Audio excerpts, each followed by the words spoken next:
I'm Lieutenant Parton with the State Police, as you can see. I'm the station commander out of St. Albans Barracks. We have Sheriff Langevin here. He's with the Franklin County Sheriff's Department. And we're here to talk about the strategy that we started here before COVID struck. That first meeting we had about 100 people here. It was fantastic. And then we had to stop. So welcome back, everybody. Anybody here from the original meeting? Oh, nice. Very good. So our goal is to make this a weekly meeting. It can't really work unless you are consistent with it. So it has to be a weekly. And hopefully same venue, same time of the week. Okay, so that is the goal that we plan on making happen. I know people have busy schedules. If you can't make it every single week, then that's fine. You can't make it every single week. We want to get more people here. Anybody and everybody.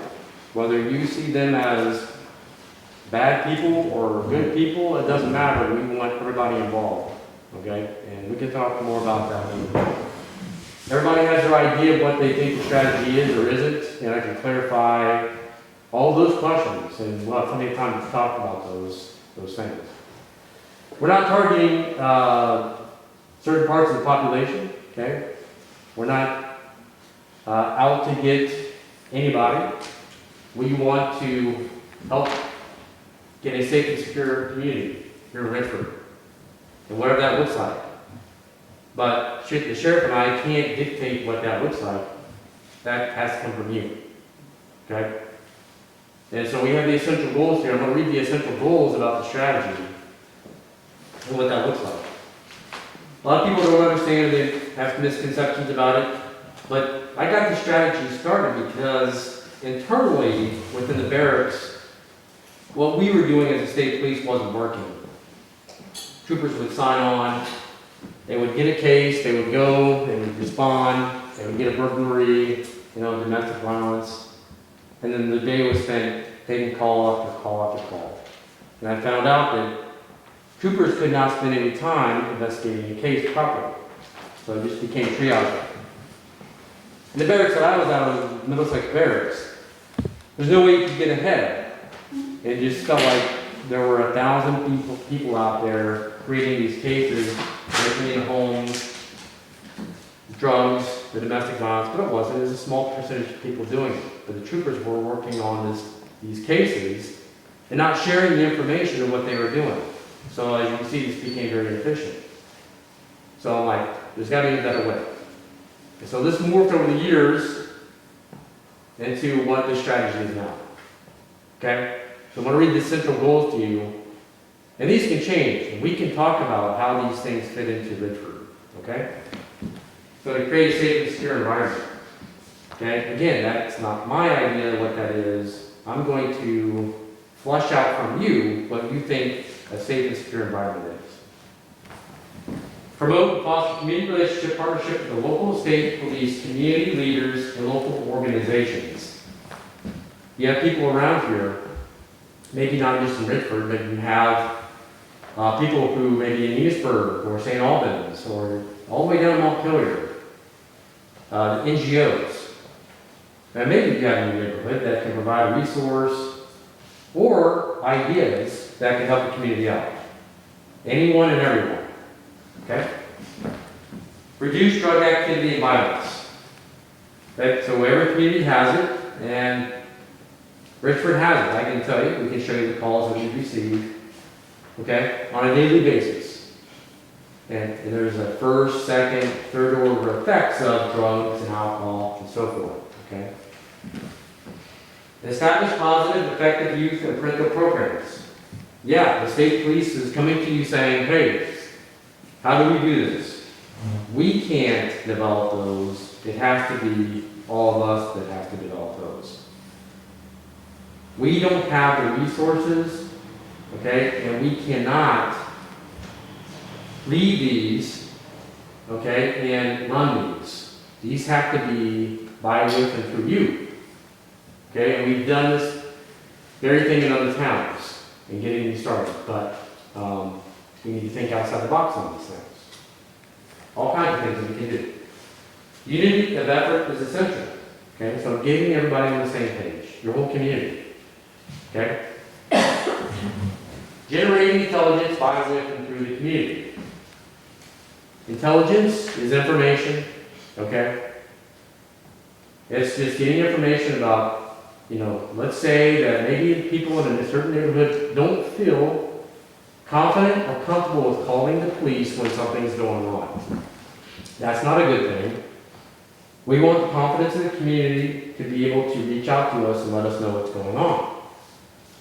If we don't know what's going on, we can't take effect. Okay, so we need information from you. Now the card I've given you, okay, maybe it's nothing that you see illegally going on right now. It could be suspicious. But you can also use that platform to reach out to us when you see suspicious activity on a daily basis. Okay? And you just write to whom it may concern, or troopers. Write in that email, I wish to remain anonymous, but this house has a lot of traffic all hours of the morning with cars that I don't see there on a daily basis or irregular. We'll give you instructions then. And we'll go from there, we'll start an investigation. Okay? That's your platform.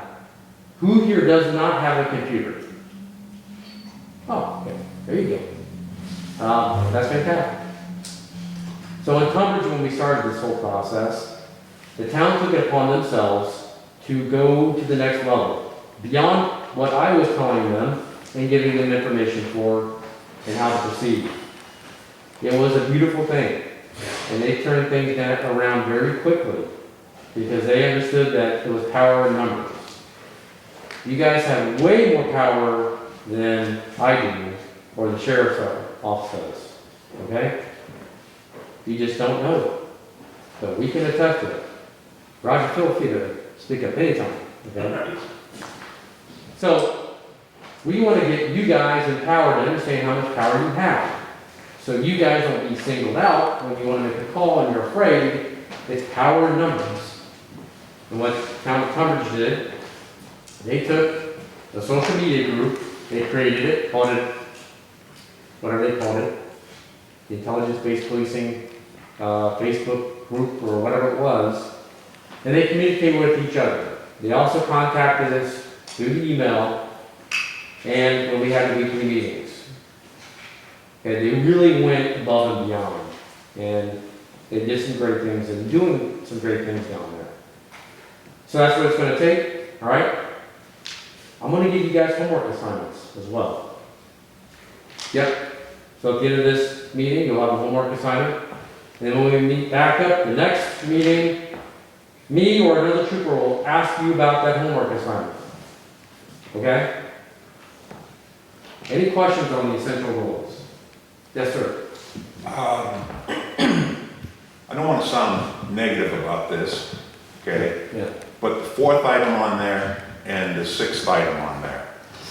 I live across the street from Davis Park, Yeah. okay? Delinquency is a real issue there, Yeah. okay? Vandalism is a huge issue. I've called in twice, okay, through the sheriff's office, and I know that the town is cutting back on coverage. Both times I was told, go fly a kite, we don't have anything to do with it, contact the state police. Both instances I did contact the state police. There was no response whatsoever. Now they've damaged property there, they've destroyed birdhouses, a picnic table, some of the playground equipment is broken. Gazebo. I'm sorry? Gazebo. In the gazebo, they broke off stairway railings. As recently as last week, they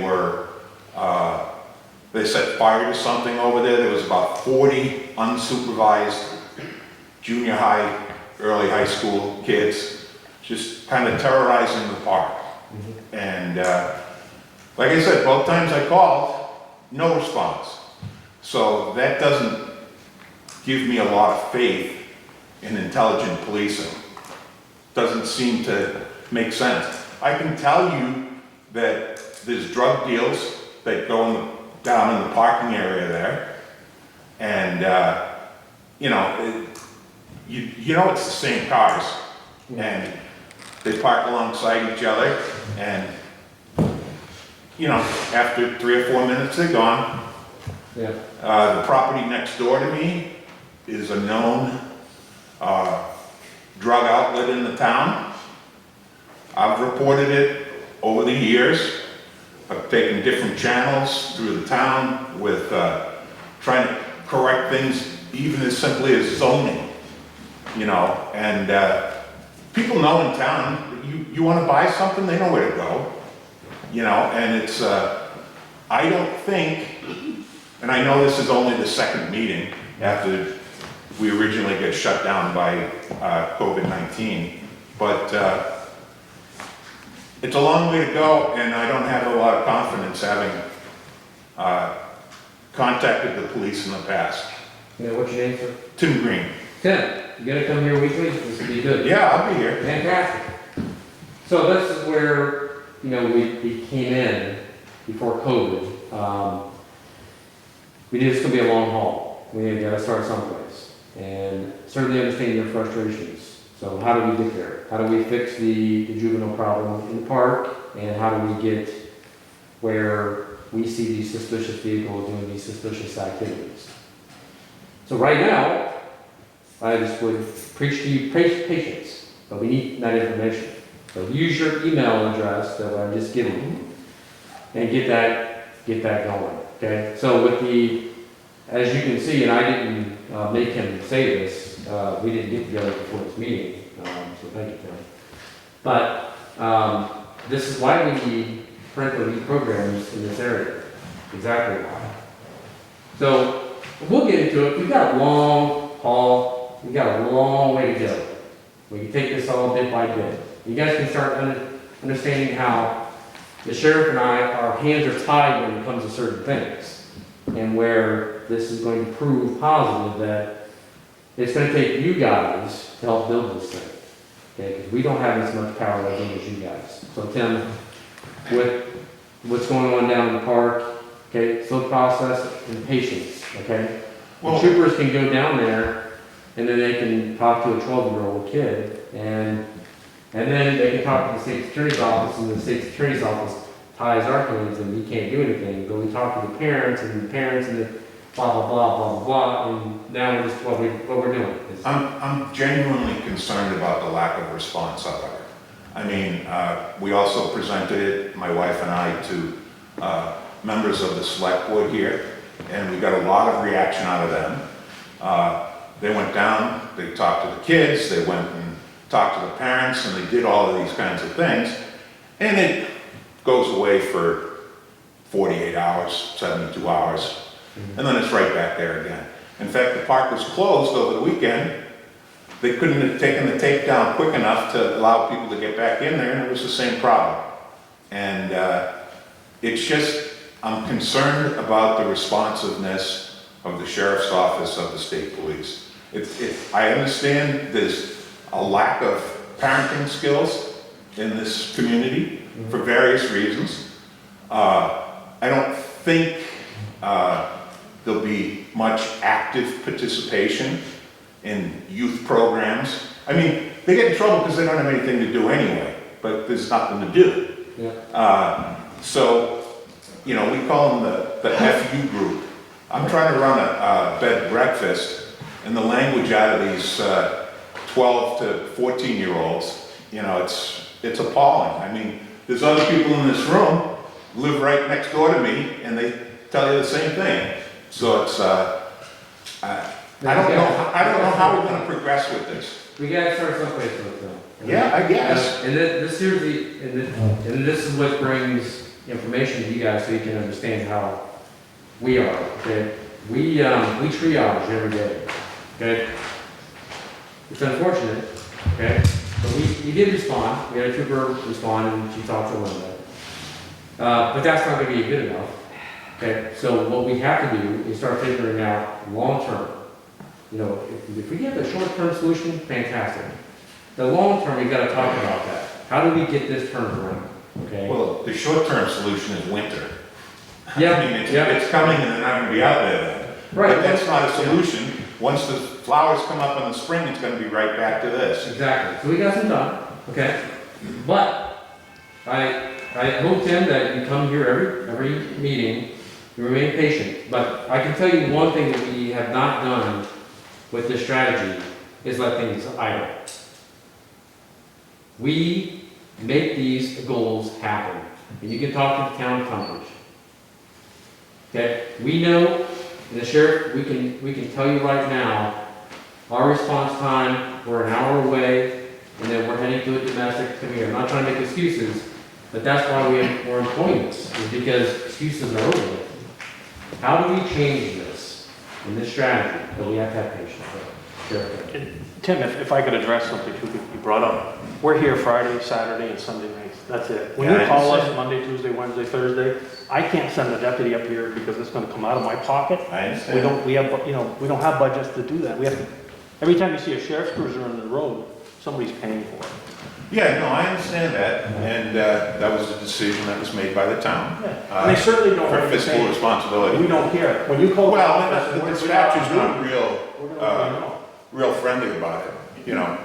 I can't help you, you know. Well, what should I do? Well, you gotta call the state police, you know, and it's like, no interest, nothing, you know.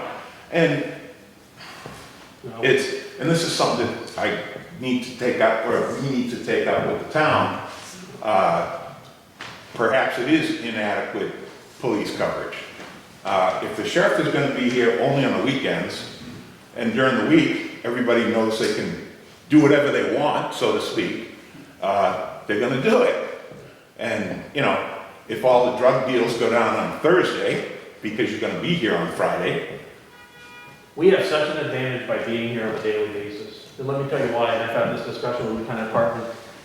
When something happens in Richford, if we've had a presence here, we can come up with 5 names, and whoever we're looking for is gonna be one of those 5 names. that Okay. did something.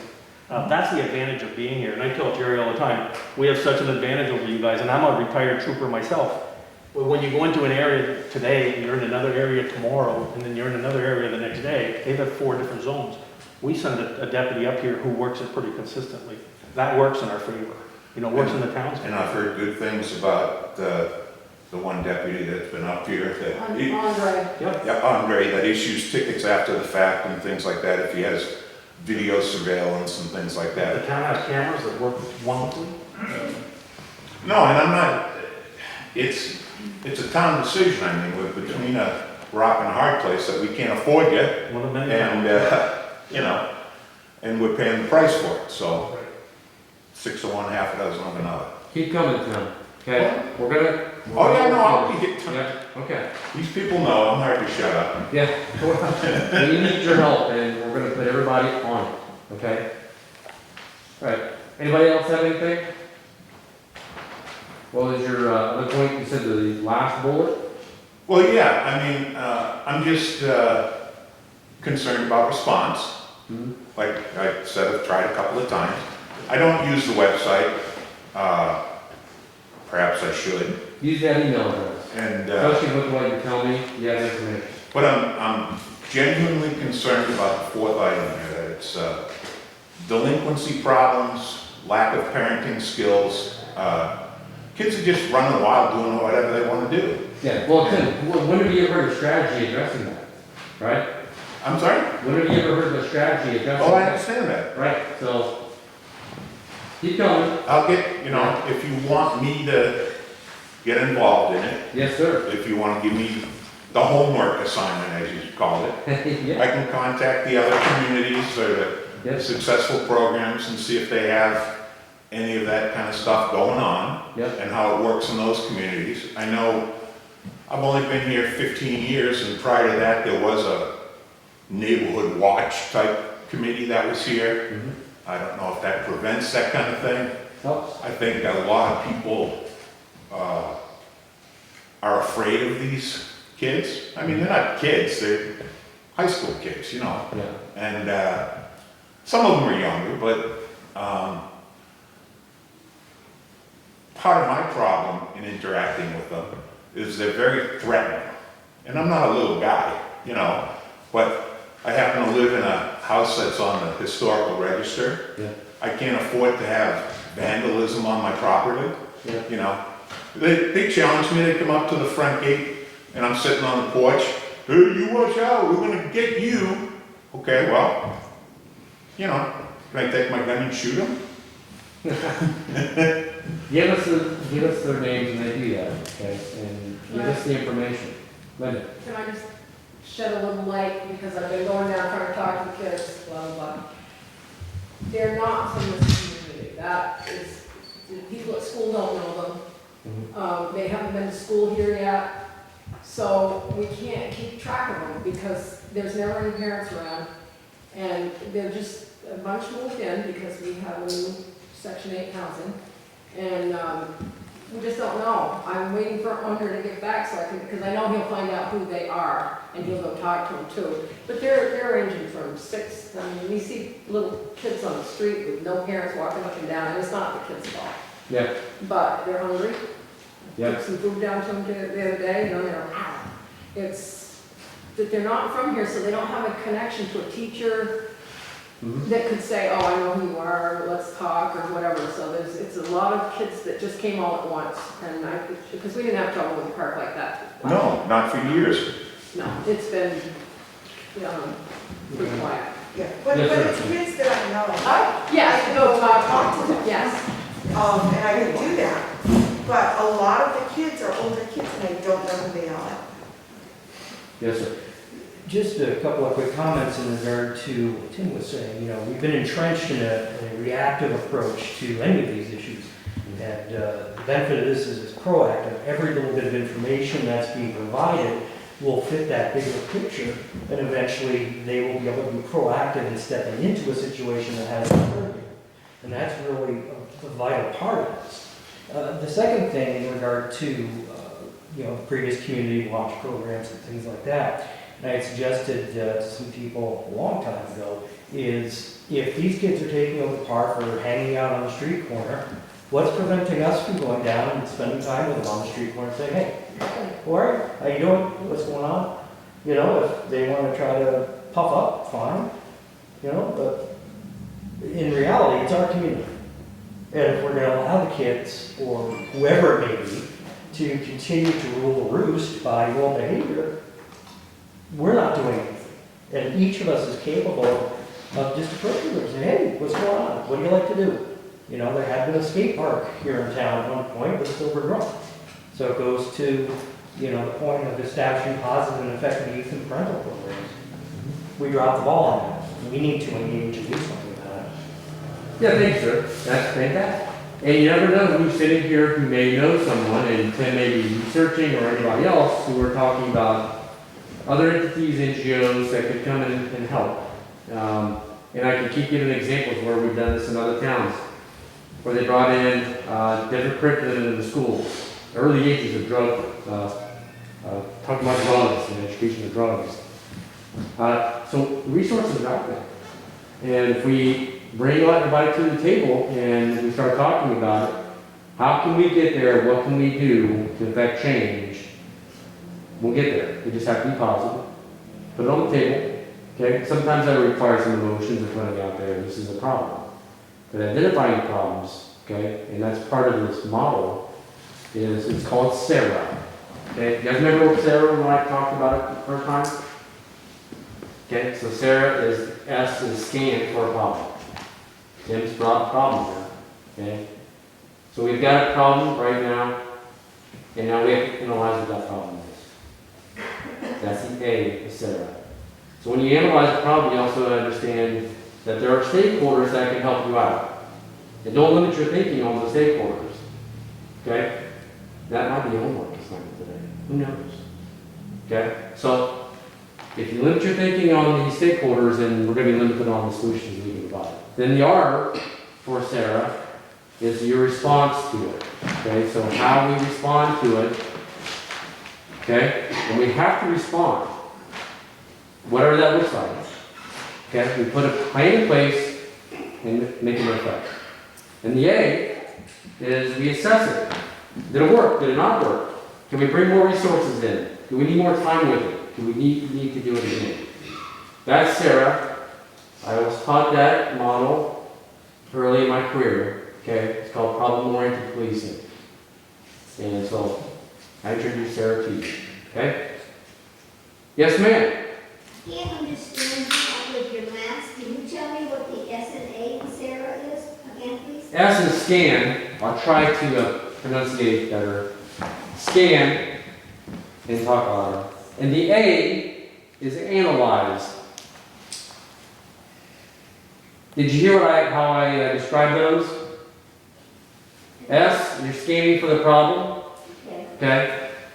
And the A, you're analyzing the problem and the stakeholders that can provide solutions. Yes, ma'am? What else we got on the table? Okay. So, yes, ma'am. My husband and I, grandson, and a lot of the kids from the school built the bike park down at the playground. And we were under the impression when we finished, the town was gonna keep it up, keep it mowed and whatever. And they didn't. There was a lot of hours, a lot of work, and a lot of money that was donated for that park. We had absolutely no trouble with that park because we took one of the children who was a troublesome child here in Richford, and I said, hey, would you be our bike park cop? He said, what do I have to do? I said, any time of day or night you're down here and you see anything going on that's funky, it's not right, you call me. And I gave him my number. We had no problem, none. The kids missed that part. These kids, these teenagers, they need adults to confront them in a friendly manner. Not, hey, you little. They need somebody to be an adult mentor for them. And I know I have mentored plenty here in town. It was nothing for me to have 18 kids in my kitchen making pizzas on a Friday night. But people have got to be willing to open their doors to these children. I don't care if they live in a $200,000 home or a rental property here in town. These kids are getting lost, and our government system is to blame for it. And right up here on Talbot Street, that's a mess up there. There's children up there living with pedophiles. It's terrible, and I don't know why. The state, our health officer, whoever it may be, needs to step in and do something about that. It's absolutely horrible. And if they're afraid to go alone, I'll gladly go with them because I don't fear anybody. It all depends how you approach people. Yeah, absolutely. So, to that point, okay, there's a lot to take from that, and which reminds me, and I think you guys remember we talked about how Tunbridge identified itself, where they were in the community, in their own community. That story, you guys remember that? A long time ago. Okay, so we talked about the first bullet here, which was create a safe and secure environment community. Okay? So I asked them, which I'm going to ask you, okay, and we'll get back to your point, and this comes right back around to it. Okay, what does a safe and secure environment community look like in Richford? Okay, I bet you that you probably all have some kind of different way of describing that, a different answer. Okay, maybe some of you can't answer that right now. Okay, who can answer that right now? Yeah, thought so. So that's going to be a homework assignment. Okay, you have to go. Yes, sir. What are we answering? So, Are we answering your question? no. This one, the first bullet. No. What is we're going to create a safe and secure environment. I know you may not be able to hear me, but Okay, so we can say that, but what is that?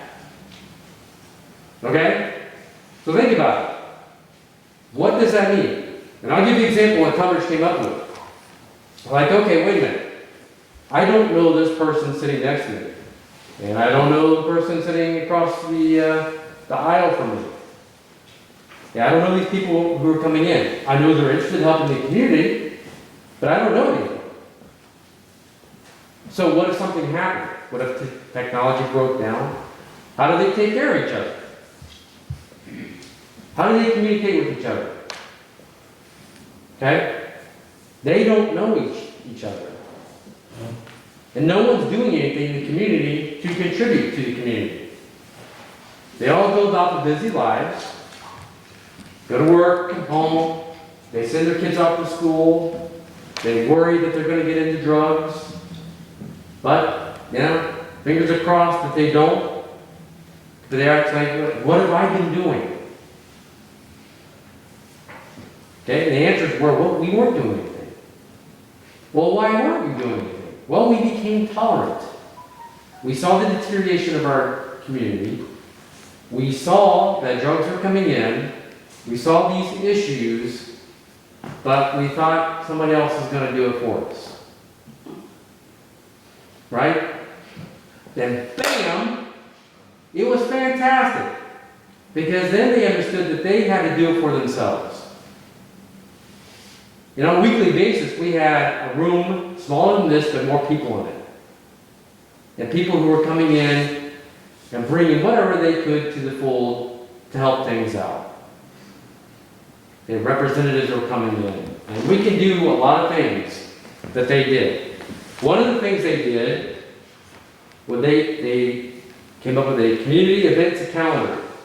We filled out every month of the year of a community event that they could get together and bring the kids, and they could get to know each other.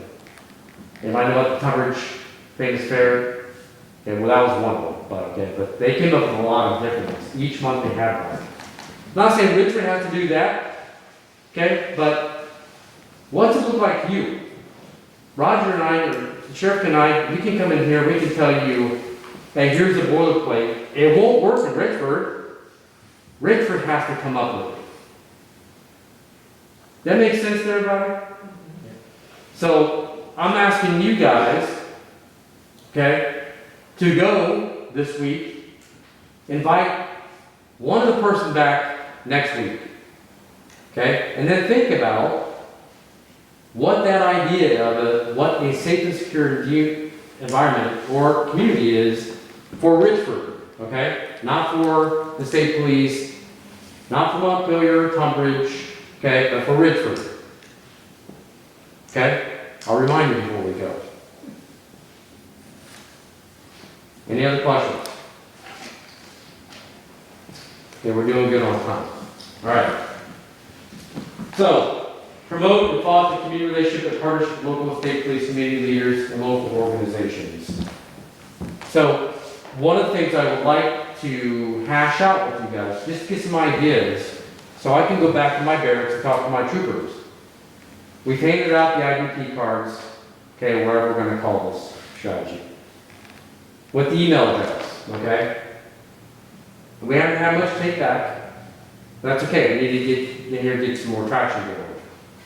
Is the email or other ways that you guys would prefer, other than email, to communicate with us? Do you think the emails would work? If they're answered. Okay. And I don't know how many you get on that anonymous tip line. Not very many. Well, we've really not set up for it yet, Yeah. since coronavirus. Yeah. But, it's, like I said, with the phone calls, when there's no response, no feedback, then I have a real problem with it. If you're gonna commit on your end as participating in this process, that the emails at least get acknowledged.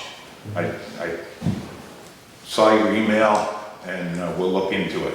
Whether you do or not, it's just that it's acknowledged Yep. and there's a record of it. Okay. If that can happen, that would be great. Fantastic. Adrian? that's what I was gonna ask. I was just curious, just so everybody knew if they send in an email, do they get something back just letting them know that, hey, we received it, thank you, you know, or is it, you know, because then that leaves everybody wondering. I was just curious on that. Yep, we will. A trooper will respond, check, receive, thank you, we're looking into this, whatever, okay? Yes, sir. Yeah, you have time to put together a report for the next meeting, the questions, you know, the things that were turned into you, so we won't, you know, we can truly say, yeah, they did look into it. Oh, you know what, that's a good point, sir. So, what we had done in Tunbridge is that we had someone take notes. Okay, and I don't keep the notes. If we could have a volunteer for that, that would be fantastic. Now, I'll for the meetings. No, I think you're going to, we send them to you. Yep. You guys can do that, we can't do it, because we don't know what's coming in. I think you're saying the emails that get sent to you. I mean, Oh. it's like you're pushing everything back on us. We're not cops. We can't go confront kids down on the street, we're only asking for trouble. That's your job. No, sir, you misunderstood me here. Okay, I'm not creating vigilantes here, okay? So let's be perfectly clear about that. We're not asking you to go do police work. If you're confused by anything I said by or anybody else that I asked you guys to do police work here tonight, okay, let's clarify that. All right? What the gentleman you were talking about was, if I'm wrong, sir, was going down and getting to know the kids and saying, hey, what would you guys like? Would you guys like more basketball here, a skateboard park, you know, and engaging with them? That was as far as we got with that. Well, you're talking about emails coming from you guys, confirmation of what we're doing. Yeah, I said do 5 minutes. I take you pictures of the drug deals going on. Yep. You bring that back to this meeting so you can say, yeah, we saw this, and here's what we did about it. Well, some of those things, and the sheriff can attest to this, okay, we can't talk about with the investigation, okay? It's, a lot of things we can be transparent about, but we can't give away how we're doing what we're doing. We can give you some certain things about arrest and so forth, and we'll be as transparent as we can, okay? Doesn't mean I have to go all the way to adjudication before we can give you information. But when we get the information, what we receive, and you want to talk offline about what you said in particular, then maybe I can give you some more information or I can tell you where we're going. But that's a case-by-case basis, so we'll just have to see how that goes, okay? And we may never be able to tell you, other than we followed up with something if it involves a juvenile. So we're kind of tied there as well. But we can say we're working on this and we've made some progress. And I think that's what you're asking, just so that, you know, or we met at that end and, you know, until something else comes in. And then just you acknowledging at the next meeting that you received the emails. Right. Is, you know. Yeah. And a lot of times when And you then give you actually information, know what emails were. yeah, a lot of times when you give information, we can add other information, which really increases the size of the picture, which is something you might not even know about. Tim might give us something, and then you give us something, we find out they're related. You know, so it's a bigger deal than what even you thought or you thought individually. But we should be able to follow up with that. You will see, once we get some traction going here, okay, and if there's no regular thing, we're not going to expose ourselves or how we conduct and do certain things, but you will see us conduct things, operations, or whatever you want to call them.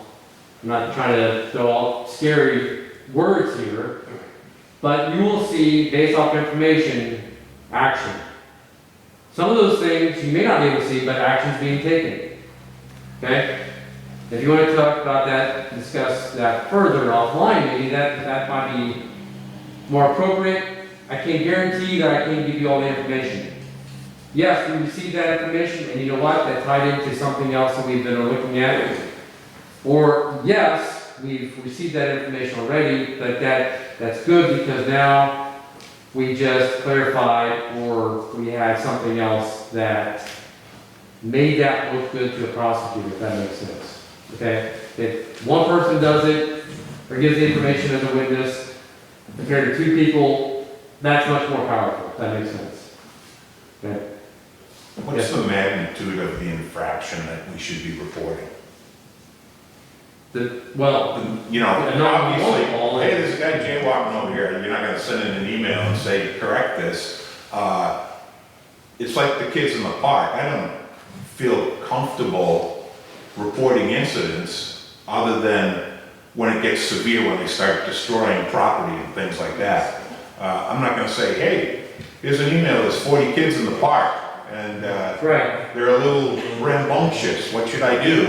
Yeah, well, that's a good question, and this is a good venue for that. Okay, When we're talking about the kids, you know, obviously that's very complex, okay? Unless there's something suspicious or criminal activity, you know, then we can talk about the long term, okay? We're talking about a lot of long-term solutions to this, okay? And we're not talking about, you know, beating up kids or anything, or scaring them. We're talking about creating programs where kids can put their time into, instead of being, well, it doesn't necessarily have to be the kids, and I don't mean to interrupt you. yeah, I could send an email every day about things that happen at the property next door to mine. Domestic issues, drug issues, people, you know, squealing tires and so forth. And there's a lot of kids live in that building too. And, you know, God forbid, who knows what kind of abuse takes place over there. They're certainly not well parented. But, you know, it eventually falls on deaf ears. You say, hey, there's somebody in the back, you know, screaming on the balcony, I'm gonna effing kill you, you know, and they're throwing stuff, and then, you know, 10 minutes it's over, but you don't want to hear about that. what's the source of the problem? The people that live there. Okay? What's their source of problem? I don't understand the question. Well, if you It's have, everything, none of them work, okay? okay, So they have nothing to do but stay at home, shall we say. And whatever they do, whatever baggage comes with staying at home, those are the ones that don't get on the complimentary bus in the morning, okay? And there's, they don't have anything to do with themselves. Parents, children, pets, you know. yep, I mean, we had incidences in town, a dog got stabbed last week or 2 weeks ago. One of my neighbors tried to choke their kid in the park. You know, it's ridiculous. yep, But you're gonna report it, I don't know who lives there, I don't know their names, I don't know the people actually. yeah, I just witnessed the destruction from afar, if you will. And that's gonna do, nothing's gonna come of it. It's, the problem, one of the problems in Richford is there's a lot of class housing. And I'll leave it at that. And I'll say that, not everybody's bad, I don't mean to say that. A lot of people come with baggage, whatever that may be. yep, And it's dividing the community. And I think there's some fine people, you know. You know, it's like me sitting here and saying, some of my best friends are black. Well, you know, it sounds like that, but that's not the case. There's actual underlying problems with people, especially now with COVID-19 and everything else, that there's an economic disparity, and they don't know what to do with themselves. And the sad thing is, next door they put out these coolers for the school feeding and stuff, and they never pick them up. And then I watch, you know, like gallons of milk rotting on the street. And they're unappreciative, and it's causing whatever the underlying cause is, other than basic economics, That's a problem that's been in this town ever since I lived here, 15 years ago. Yeah. So, How many Patience. children do you have? None. You're not gonna change the social economics of Richford at all. Why not? You know? If- Why not? Not everybody goes to bed at 7 o'clock and wants peace and quiet. I mean, I'm not saying there's not a problem. You know where I live, I I do. live on Intervale Avenue. I see traffic down and back sometimes on the weekend all night. Yeah, You I know. can't have a negative attitude to begin with about the people and what their social economic situation is. the negative opinion comes from actual occurrences, okay? It's like any other stereotype, okay? Have something happen to somebody at one time to start the story. Well, I had a $200,000 home, and my husband got Parkinson's, and we had to sell it, and we lived in a Section 8 house. Yeah, I know where you live. And more about behaviors. Well, I would think that educational processes, or first of all, you have to have something for the kids to do. Second, you gotta They've been out teach. of school for almost 6 months. I understand that. Those kids, they need to go back to school. I agree, and they will in a couple of weeks. They And didn't have camp. And there is some lack of parenting, I agree. oh, there's a But- tremendous lack of parenting in this community. I don't think anybody would dispute that. I've been here for over 45 years. I ran a community care home, and I had people with me for 28 years. No, I understand. And you can't. Well, no, I see a lot of nodding heads in here. That's all I'm saying. You're And not I'm saying everybody that's voting has black people or. No, I don't believe that either. Yeah, no, I'm not saying that at all. And some people need the assistance that they're getting, and they put it to good use. Richford has a lot of problems, and everyone here probably knows exactly what they are. But you Well, know, that's what this meeting's about, to try to identify those so that we can either better their situation to reduce the end product, or, you know what happens is, some of these people are victims as well, because they're on welfare, but if they go get a job, they automatically lose everything at that point. They may not get a paycheck for 2 weeks, but, you know, a lot of it is, it's the whole culture, it's society, and it's the way the system is run. You know, it's become I don't generational. know how That's to the thing. fix that. okay, well, I want to give this gentleman opportunity here real quick. Yeah. It's good discussion. Yeah. I'd like to go back to the beginning of what Tim was saying in regard to the utilizing email. Now, obviously, if there's an immediate life threat or something big happening, then 911 would be the appropriate method of obtaining help. The benefit of having the email address is that what was phrased to me is, if it don't look right or don't sound right, report it. And the beauty of that is, you know, all sorts of little pieces of information, and please stop me if I'm going too far. They could get hundreds of them in a day. Somebody will look at them, categorize them, do whatever it is they do in the picture puzzle, and that's just as important. And when that database or picture gets bigger and bigger, you know, it's going to be self-feeding and providing that information. So in regards to what you were saying about, well, they don't respond or whatever, you know, they're dispersed through the town. And if they're not in town today, they might be in Fairfax, who knows? So yeah, it's tedious when there's an ongoing thing, property crime or assault or whatever that you're watching.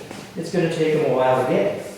But if you're seeing or hearing things going on right around your house, hit them with the email. Understood. No, it's, but Myself. what about reporting domestic incidents? That should be immediate. That should be a call to dispatch. Really? And if we're in town, absolutely. Okay. It could be killing somebody, right? Well, Share a very So I mean, you want to respond to that immediately. Okay. You want a response to that. If Friday night, Saturday, Sunday, if that's us, we're going, we're here in town, well, then I guess we're minutes away. That's back to the town again, so, Yep. you know, because if it happens But on, I'm sure if it happens on Wednesday morning, it's not even. Jerry's telling you to call 911 as well, for domestic, that's active. Even if you think it's even, It'll be over by the time you get there. yeah, when we get there, we make an arrest. comment on that, Lieutenant. Yes. Especially with domestic violence, early intervention is key. And I'll share an example. I used to be a dispatcher in South Burlington. And in the mid-90s, there was a homicide in Shelburne, and it was in a condo unit. And when they discovered the body and started doing their, contacting the members, the 3 apartments right around it, each of them said, well, yeah, we heard something on Friday night. This was Monday. Okay? That's what happens. If you think it's bad, 911. If not, provide the intelligence. That's what's gonna get this program somewhere. Yes. Now, trust me, when after this whole thing started, I understood our limitations. The legislature was not going to give us more troopers. We could have griped and groaned all we wanted as troopers, that we needed troopers, more of them. We'd love to put a deputy or trooper in here 24/7. But the reality is, I don't have the power to do that, and neither does the sheriff. Okay? So that's why we're bringing this strategy. Okay? There's long-term, short-term to this. Okay? So we have to be patient on it. So I preach patience, and I just told WCX that was what I'm going to tell everyone here tonight. But I tell my command staff, what I tell my troopers, is that you have to have patience. This particular strategy, you don't see really big benefits if you want to talk real numbers, okay, for 7 years. So, but you got to start someplace. And I don't think you've started any place from the sound of it. So let's start now. Yes, ma'am. I just wanted to go back to some solutions. The town isn't just sitting idle. I ordered a sign that says park closes at dusk. Now, you guys can tell everybody to get off the park because there'll be a sign there. And that might cut down on some of the older kids intimidating the younger kids because they're not there. I tried to close it with the tape and the pylons. Yeah. They got taken away, but this is not going to go anywhere. So Yeah, well, let me just, okay. you know, for you and Andrew, okay, and this is what I recognize is that, you know, I went to these folks first and I said, hey, I think you guys could use our help because they're limited. Okay, so credit to them for asking for us to come in and to think outside the box and come up and do something different. Okay, so I just want to give them a plug on that because resources, they're very limited on, okay? They're suffering through the COVID, okay, just like everybody else. A lot of things they can't do, but maybe we can help them by being here coming up with different things. Yes, sir. Now, I don't know if this is a fair question, but you guys deal not only with Richford, of course. Yeah. How would you rate Richford, like on a scale of 1 to 10? As far as what, violence or, The guy down here, maybe stabbing the dog. The yeah. guy falling over, the guy breaking into the Violent kids. crimes, gross. You know? Oh, okay, yeah. Not the kids down playing in the park and like breaking. Right. School bench, okay, yeah, naughty, but mom and dad should be able to take care of that. I'm talking about these. I went to town the other night, 2:30, I went for Vermont Electric. Well, people at the crossing were out there partying it up, man. Yeah. Partying it up, like 2:30 in the morning. Yeah, I'll tell you, that's why we're here, because out of my area of operations, Richford causes the most call volume for my barracks, okay? And let's be honest here, you have a drug problem in Richford, okay? I think that's what we need. Yeah, Right? I mean, yeah. Yeah, let's just get down to brass tacks. You guys have a drug problem. And then when I talk first, second order effects, okay, we're talking about drugs, okay? We can talk about social economic status and everything else, okay? And one of the meetings, people say, well, you're picking on the people who are poor. So no, I'm not. They're the ones who are getting picked on, okay? So the drugs come in the community and they're being targeted. Whoever's bringing them. Okay? And trust me, I'll tell you 5 different ways right now on my hand how they can be brought in, and we'll never stop that. Okay? We will never stop it from coming in. But there's something we can do, is take the market away. That's the best strategy. We can't arrest our way through this. And you can hear all that rhetoric, well, you know, you can't arrest your way. What? Sure. We can make all the arrests, okay, but the sheriff we can tell you right now, they'll be back on the street. We're lucky that they'll go to federal court. Then something may happen, but we can't get bogged down in that. And we can't allow you to get bogged down in that. We've got to find a way where we can be the X factor and turn it around. Because like the gentleman, so what's your name, sir? Mike, Mike? Okay, domestic violence up here. Okay? The drug trafficking up here is an issue.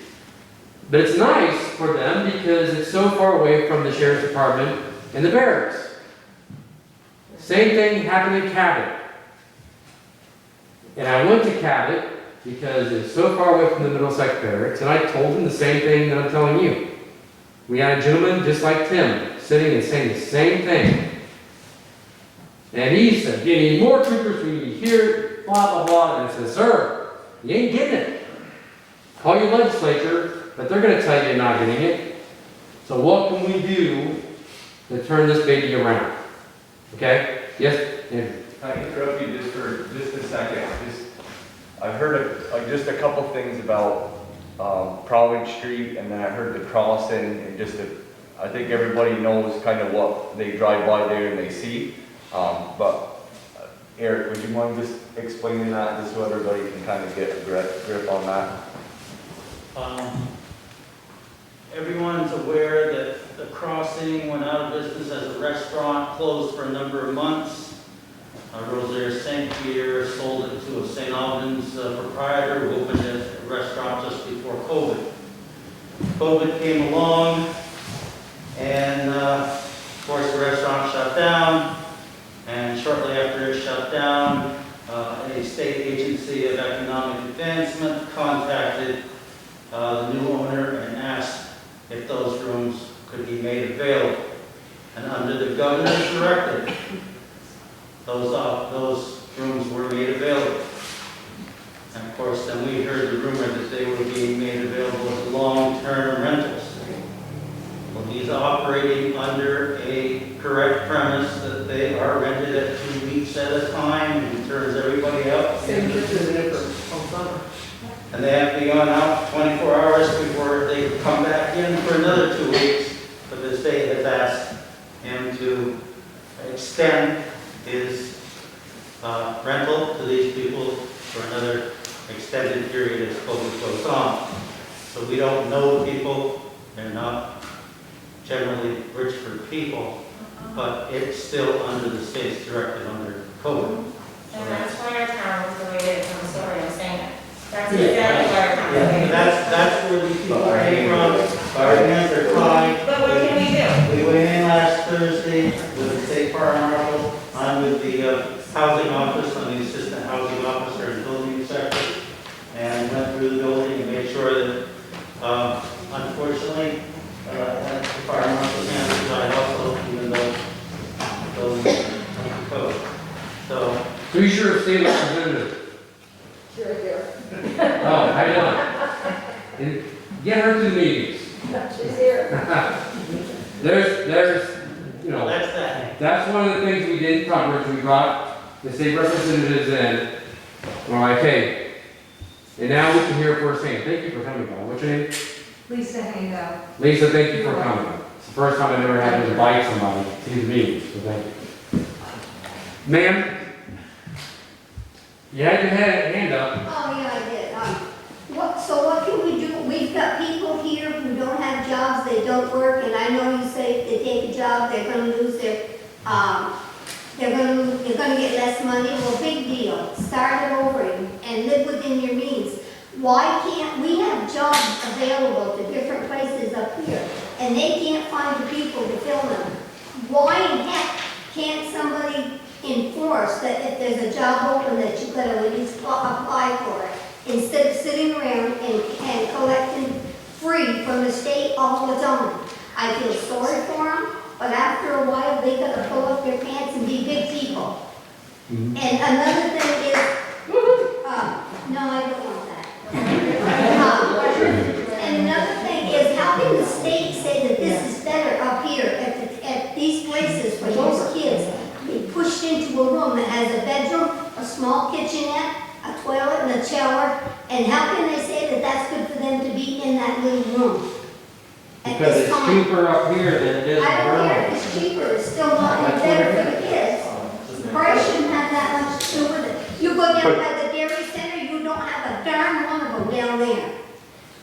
But they ship them up here. She won't say that. The state The subsidized housing here in Franklin County is based on the same rates that are charged in Burlington. That's correct. Because I know that it's, I used to run a nonprofit that provided housing to people. And the rates are exactly the same. If it's a one-bedroom apartment here, and they charge $900 a month for it in Burlington, then they can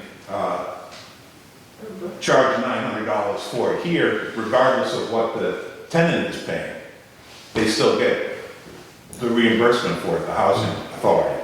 So, that's a big problem. It's the And, landlords. right, and I think this is the circumstances. No, we have a few good ones in town. Oh, yeah, no, I don't doubt that at all. I'm not saying that at all. It's the reason our town's the way it is. But Do why you see is them here? Do you see any of them here? No, I agree. Because they're all collected. I know, Why absolutely. does the state or the government allow that for those kids? I don't give a damn if they get $900 for two people and they've grown up. But when you stick kids into those little places, what chance do they have? No wonder they get frustrated in the park. That's why they go to the park to get out of those houses. And that's why Absolutely. they raise hell, and that's why they don't have. Safety Right. place. Yeah, I got a question, I need help me out with this one. So, they call the cross and they say, okay, yeah, the guy's definitely is gonna need money, right? COVID shut everything down, he needs to pay his mortgage, just like any of us. But where there's a problem, we need to find a solution. Yeah, And so we bring it up, like we just did. Yeah. This is what we get. There is no solution. I mean, are you agreeing with that? There's no solution for these type of people. no, I'm not gonna agree with that. How do we fix it? That's Well, what we need help with. that's right. Don't you acknowledge the Well- How do we stay from sending somebody this way? Please, we're back in. How do we get the state from sending all those people this way? Right. How do we do it? I need How do we to- stop it? We have landlords that take them because they get the money. What did you say, ma'am? I mean, maybe they send me looking up to that. Well, that or, and she doesn't have all the answers today, but she's listening to all this, okay?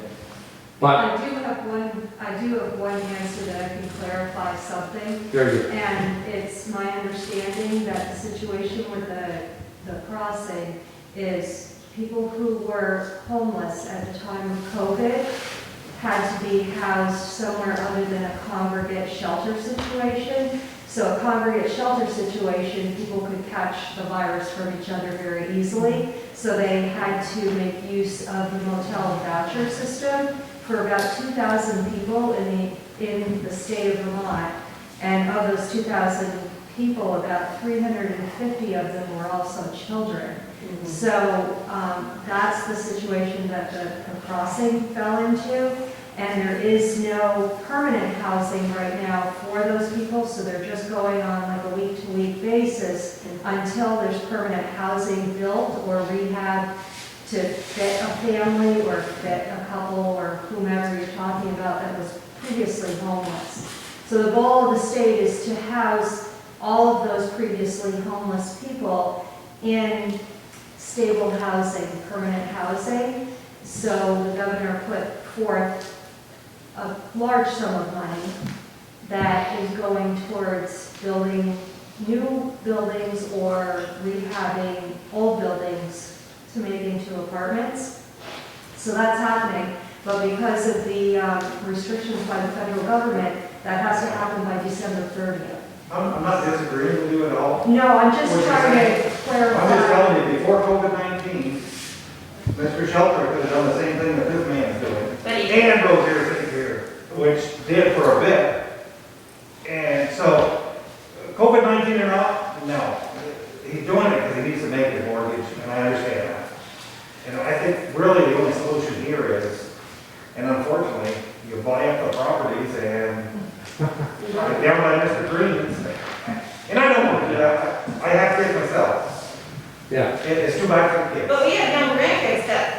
like here, and Yeah.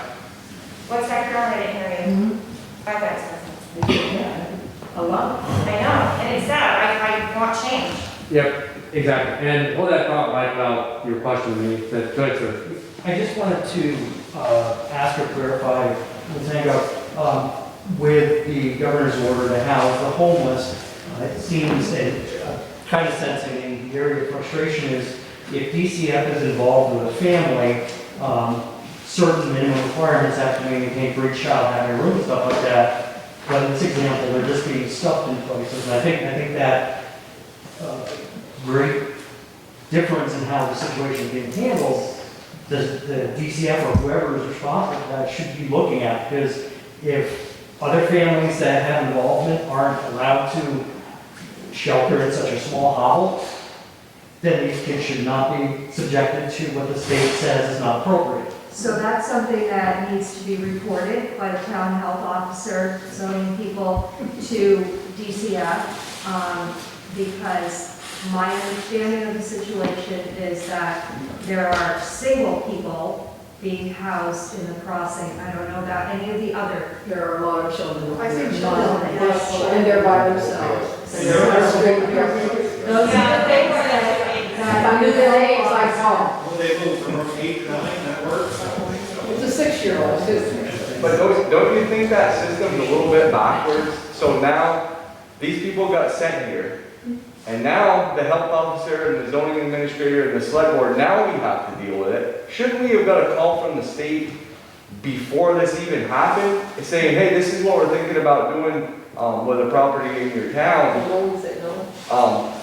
Like, I don't know, it's like, we were given a problem and now we have to fix it, instead of getting the opportunity to prevent the problem before it occurred. So Our town resources are going up there all the time, the police, the ambulance, probably 3 out of 7 days. Yeah, and here we are, That's draining us. we're trying to, we all know that, we don't have enough police presence because we can't afford it.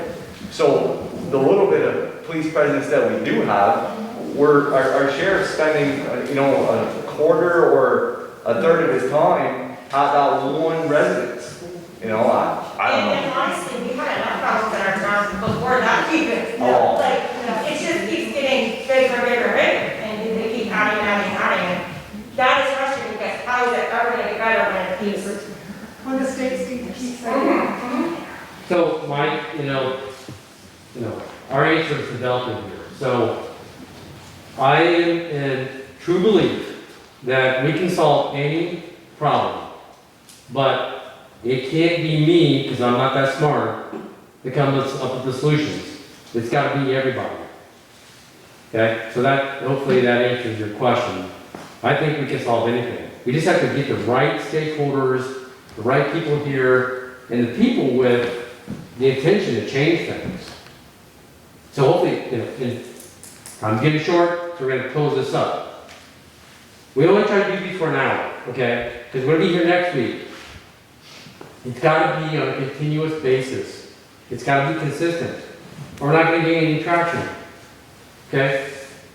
So, we're here. And we're here for you, and we're not going to abandon this. Okay? Get somebody, bring them to the next meeting. I don't care who they are. Bring your neighbor. You know what I mean? Bring the people that you think are either a problem or disenfranchised, bring them in. Okay? Yeah. No kidding. That's how we solve these problems. Hold on a second. So in Williamstown, we had one person in a meeting who wasn't there that the town identified was a problem. Okay? So she got that information. So she called us and said, I hear on the problem. I didn't know that. Why now I want help? So she gave us information which led to an arrest. Okay? So it takes, not to be cliche-ish here, it takes a village. Okay? So go ahead, Tim. Well, I was going to say, I'd be curious, and maybe this will come out in the most recent census, if anybody participates in it. The demographics in the community are such that, it's half people like in this room. And it's half, Transient. I'm sorry? Transient. Transient and the baggage that comes with them, okay? And getting them to come here, you know, a lot of the rental people, I'll just refer to them as that, they don't have any pride in the community. They don't have a stake in it, they don't pay taxes, they don't do anything like that. Because, and when you're 50-50, you know, you're swimming upstream pretty good. Yeah, well then bring somebody who you think might be interested in the community, we'll start there. Okay, we'll take chunks, one step at a time. Okay? Any other questions before we close? Yes, sir. You mentioned earlier that Richford has, in your barracks, the largest call volume. Why aren't you stationing troopers here and then responding them out to a call in Berkshire or Franklin if need be? Starting them here, if this is where you've identified the problems are, why are you starting them in St. Albans? And when you get a call, traveling 45 minutes to get here? Okay, yeah, so we don't start out any place. Well, The trooper, that's a good question. Ship somewhere. It's a good question, okay, so, Actually, it's an excellent question, thank you for asking. so troopers get assigned an area, okay? So we only have so many troopers on the ship, let's say today. So I have 3 troopers covering, how many towns is it? 15. 8, yeah, maybe 18. Right. Yeah, 15 to 18 towns, okay? So the trooper signs on duty, he may have a call in Montgomery. And that may take him or her all day to work that one call, okay? Just in the morning. Now, when they get done, or they make an arrest, they've got to go back, they've got to process the person, they've got to take them to court. And meanwhile, the other 2 troopers are responding to calls in Georgia, Highgate, okay? What do you have here? No. Yeah. Okay? But they gotta start their ship somewhere, right? Yeah, they may start their shift, sir, at a call at 5 o'clock in the morning before the shift. That takes them to Georgia. Yeah. Okay? And that trooper that's assigned here may not even be able to get here. I'm just being realistic with you. Yeah. Okay? And trust me, if I can have the numbers, we can have somebody here, like I said, if we could have somebody posted here 24/7, we would. Okay? But if we could have an outpost here, we could. But unfortunately, we're not going to get those numbers where we can provide that. Okay? If we've racked it, and he's worked this job out here longer than me, and he can tell you right now, we've come up with solutions, we can come up with any kind of rotation, but it's not going to be the service that you guys need right now, okay? So, if we're not going to be able to do that and get more troopers from the legislature, which we're not, okay? It's the way it is. So how do we do that? And that's how this is. So I hope that answers your question. But we just can't, and like the sheriff can attest, and I will be, try to, give you just every excuse in the book. Okay, it's just not viable. We can't sustain that. So I understand that. Let me clarify something. So in my job, a couple times a week, I have to travel to interstate late in the evening. Rarely do I not see a state trooper sitting near exit 20 or exit 19 or exit 18. Why is it that they're sitting close to the population centers where you're saying you're not having the call volume when they could be sitting in Richford or even Berkshire, Enosburg, waiting for a call in this area, knowing that you're getting more calls up here than down there? So that trooper you may be seeing near the exit right there is not assigned to this east part, okay? They're assigned to the southern, western part. Okay. Now, if we have that trooper come out here, which we may be able to do every once in a while to get multiple troopers out here, especially when there's a call, okay? Yep. But now if you have from the barracks a 45-minute drive out to here, let's say from exit 19, okay? And now that trooper's got to respond back to Georgia for a domestic, okay? On a daily basis, You see what I'm I'm not saying on a saying? daily basis, but No, but, we have assigned areas, okay? We have to spread our resources around, because so, even though we have a higher call volume out here, every town still has their issues. so the okay? trooper that's assigned to Richford, how many other towns are they assigned to? Could be 3 or 4 that day. Montgomery, Berkshire, Yep. where are you? Enosburg. Petersburg? Yep. Petersburg's. And Richford is another high call volume area. Except for sheriff's departments on every evening in Petersburg, right? So you take out the evening.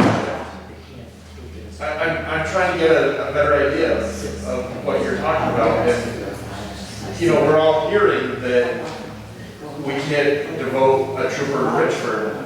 Explain that to us, because if I'm not getting it, they're not getting it. Okay? Like I said, okay, if I have a trooper east, okay, and let's not forget that we have other calls going on. Yep. So now if you have a domestic that goes on, that trooper may have to go, who's assigned east, we have to go to Georgia to assist with that call. Yep. Okay, because it takes 2 troopers. If I have 4 troopers on, 1 being a patrol commander, and 3 troopers, you take 2 troopers to a call in Georgia, I have 1 left, that now we're gonna put in the middle of the area, okay? They're not gonna be able to come out here, the very far corner of our area of operation, in this case, fatality comes in, crash, and so forth. Yep. Okay? So it's this constant juggling with the area, all right, that we have. Now, if there's nothing going on, and we can come through here, but we have other people who are complaining that they are needing or demanding our assistance with, us as well, Montgomery and so forth and so on, okay? So it's a lot of other areas that 1 trooper has to cover. For sure. Never mind that the trooper has to carry 15, 20 cases on his caseload at any given time, right? So, plus on top of all the investigation that follows and so forth, okay, this becomes an issue, okay? So, we'd love to get here a lot more, but because all these circumstances, we can't be up here the whole time. We used to have outpost troopers where we could do that, okay? But, because of how things are, structured with barracks and in the area of operation, response time, and the limited amount of troopers we have, okay, we have to take all that stuff into account. Do you So it's have, just a severe lack of manpower. do you have a suggestion for us to help you, manpower, in Richford? I don't care about anything else, just Richford right now. What do you mean by that? Can you rephrase that question? Yes, maybe. Yeah. What would help you out for coverage in Richford? What can we do as a town? Well, the sheriff's department is a huge help, okay? If we have sheriff's department up here, that's a big help to us, okay? More sheriff? Yes, Really, but even with Roger here, I think he would attest to this, how can we be a force multiplier, okay? And so this strategy helps us be a force multiplier, okay? If Presence is part of it. presence does help, Presence yes, helps. exactly. You may not get a ticket, but a cruiser, a border patrol, a sheriff going by. I'll tell you, Linda, my whole career, I've always said we don't have enough law enforcement in Vermont, and we really don't. And I think what Jerry's pointing out here, this will help us out a lot if we get that additional information. There's sometimes we're waiting for that one more piece of the puzzle that we can act on something, we just don't have enough. But if we can get it through this, that's gonna help us out a lot. And I do agree, police presence is huge, and It's showing right now in the Yep. park. what I did like is how Curtis was saying, get people involved, older adults involved and stuff like that. And then she had, the skate park was a great example. If you get a number of adults together to clean that up. And I'll make another suggestion, get Andre the SRO to get some of these high school kids who have to put in some community hours to graduate. That's a free workforce for you. That would work out well. They won't do it because they're discouraged, because I approached the select board when that was finished, when we finished it, with no money from the town, nothing. Well, this won't take any money either. If you get a group of people together. Wait a minute, when I approached the town, these people that donated money, I mean, and the kids got very discouraged. And, I mean, while we're on the subject of the playground, there's cameras all over down there. And there's drug deals that go on all day long because I have found needles when I'm down there with my little great granddaughter.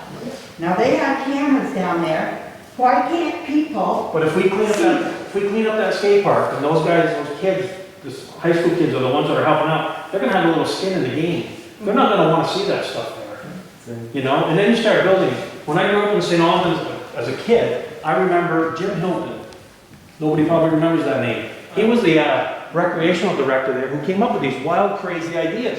They made the biggest sundae in I think, the Guinness World Book of Records. They had the biggest pancake that they flipped with a helicopter. You know, crazy things like that. Look what it did to the community. You know, that kind of stuff. We need to get some people up here that do this. You know, that's what this whole program is about, getting community involved.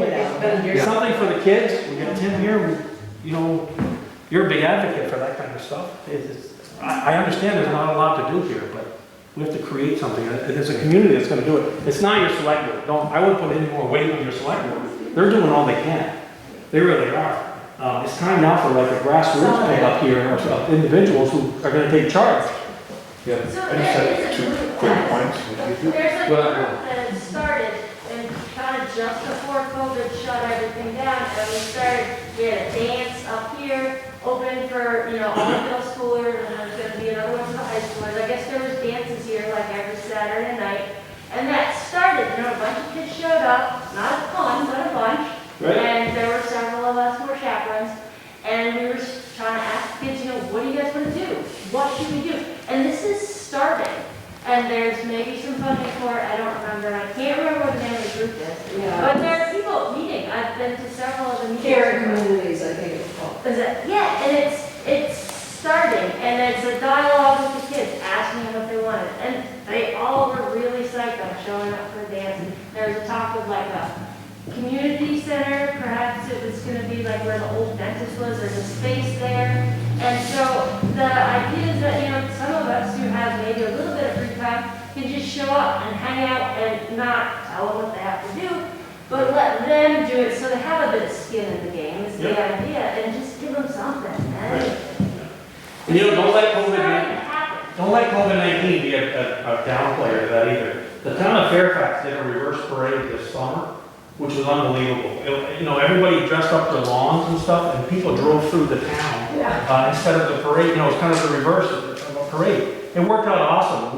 We had a deputy at the front of it, we had a deputy at the end of it and stuff. And when I came through at the end of it, there was these little kids with their water soakers and stuff, and they're getting the cruisers, and they're having a blast. So next year when they do it, if they do the reverse parade, we're gonna have a couple of deputies maybe in the back seat that after we get hit, our windows are gonna go down, we're gonna super soak them. But it's a great idea, they're creative, and that's what we need to be right now, is creative, how we're gonna help out with some of these kids. Right, and that is, hold on a second, so I just want to get this off my head here, okay? This type of stuff is where whether you agree with the broken windows theory or not, I happen to have seen, I've been around for a while, okay? But if you have an area where it's inviting and where you can go and you can get away with slinging your dope, where you don't think people are going to call on you, and you can kind of be, that's where you're going to go. Seen it all my career. And we do these things, okay? This is what I'm talking about with the force multiplier. Yes, sir. Yes, I just wanted to mention this because the incident down in the park, my son put something on Facebook about it. Now, for years, Richford has notches ran it, day camp for the kids. It runs 6 weeks during the summer. This year it wasn't ran. So I think that would have helped with our problem, to get these kids in that program. And they're a little disciplined because they don't behave, they get sent home. And that's been going on for years. And that's a good little program for the kids because they take them They got different canoers, canoe one day, they bring in different people from the state to do projects with them. And it seemed to work real good in the summer. Yeah, I think there's a great basis here. In fact, I think there's more here than I've seen in any other town that we've done this strategy with. So you should be hopeful. Any other questions? Did I answer your question about the So service? I did sort of have to follow up that, you know, you're asking for tips, but you're saying you don't have the manpower to go to what you know about now. So if you have an influx in tips, how are you gonna track those down if you don't have the manpower to do it now? Yeah, I understand where you're coming from. We can talk offline. You're trying to take this thing and look at it through a microscope, okay? You can't, you know, you have to come in and see day-to-day operations. I'm not doing it justice right now. All I can tell you is you gotta take my word for it. There's no reason for me to be here. What's your name? Well, I'm Greg Moore, I run the county carrier. Greg? Yeah, we've met. Greg, there's no Probably reason. one of the guys bigger than us. Yeah. There's no reason. This is not a scam. I'm not asking for money from you. Hold on, Greg. I'm not asking, hold on. I'm not asking for money from you here, okay? We're here for a reason. Because we can't do it. We can't do it. If I could do it, and him, we would do it. We have people here 24/7, okay? So, just trust me what I'm saying is, you know, I could probably bore everybody to death about the day in life of the trooper, okay? Okay? The trooper goes home every night, I'm telling you, because he's been chasing his tail all day, and he can't get ahead. He can't or she can't be proactive, and actually do an investigation for a case, because they don't have time, okay? I can tell you, because we ran this strategy in other areas. Now we take a problem as a team, and this is where I know you want to get out of here, okay? Follow me on this. Troopers in Middlesex Barracks would take a case, they would go to the barracks, they would write it up, and then they would try to prosecute one person for one burglary, okay? In reality, that one person did 100 burglaries, because the trooper didn't have the time or the manpower, the technology, or anything else to get this person to either confess, get the evidence, and get the information to get him or connect the dots to those 100 burglaries. Okay? So when we came up with this strategy, like, okay, I know this trooper, and this trooper has information on this one person, okay, that's done 100 burglaries. However, okay, because they didn't connect the dots, they don't get it. But if they do now and they're talking about it, they can start connecting the dots and making these visual things, what we call spider webs. Okay, we take these spider webs, we put these visuals for the troopers, and they connect the dots. Because they see a problem now in Richford that's coming from Mike. He's got information on a house, and they're all connecting the dots on a daily basis because now they, as a team, are going after that problem. Okay? Yeah, we'll have to triage, put things aside, but the bigger thorn on our side is Mike's problem down in Richford. And now when we uncover Mike's problem, we find conspiracy. Now we've connected the dots of 10 people connected to Mike's problem. Because troopers are now communicating and having that visual effect. That spider web now goes and is printed off in a big poster and given to the state's attorney's office or the U.S. attorney's office. And what do we have? We don't have one arrest, but we have a conspiracy of 10 people for Mike's problem. That's the strategy. And what we've been doing in the past hasn't worked. Now I can get into all the internal problems that we've had in the past, but the structure of the state, our contract, our shifts, and our lack of personnel, it hasn't worked in the past. And we're doing this now to make a change. Okay? I'm very passionate about this because it's worked. We've shown it worked. But that's also the other part is the external, is you guys. Okay? So we're asking for your help to help you. Okay? Just one more thing. Yes, sir. And it's something that you said, we're way out here at the end of the county. Yep. And that's using your own words. And that is a deterrent to getting people to go that long distance to come out here. Mm-hmm. I know you're gonna tell me, no, we handle all the crimes the same and so forth, and it's important for us to report.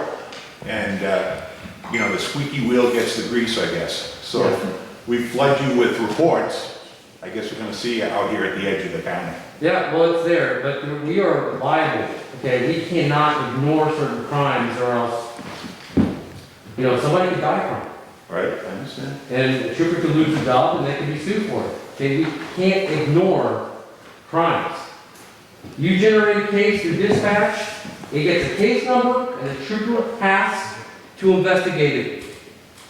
And then, just like this lone patrol commander right here, in his tenure in Vermont State Police with the St. Albans Bears, it's double checked by the patrol commander, and if the job wasn't done well enough, then the patrol commander kicks the trooper's butt, and they have to do it. Okay, there's checks and balances on this. We can talk about this all night. No, our hearts and minds are in the right places, and we're here to help you. Okay, you have your homework assignment. Go bring in another community member and think about what a safe and secure environment is for Richford. Thank you for coming. When's the next meeting? Next Thursday, 6 o'clock, Be here. here. Sure. Okay, is it, are we in September at that point? Yeah, I think so, yeah. Next Thursday. Just a concern on time, is that why